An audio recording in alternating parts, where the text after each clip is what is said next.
Mua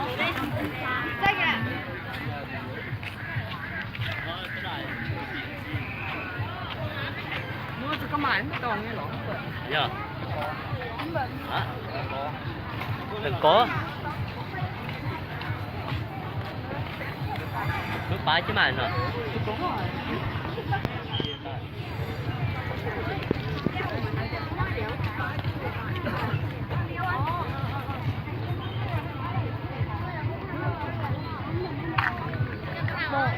Thích cây à?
Trên đất nẻo quê hương đưa quay về đi đón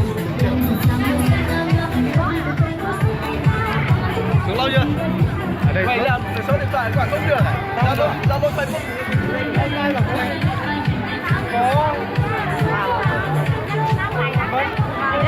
tích đấy có tổng không? Link đâu phải thay đi. Có khi tao thấy là lạ không thấy ảnh, tao xem ảnh không biết nữa đâu.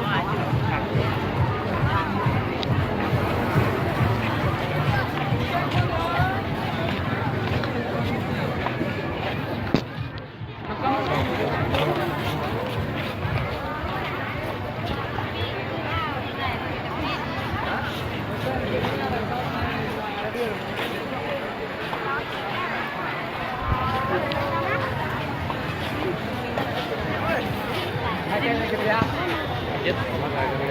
Bố nó phải cây rồi. Không.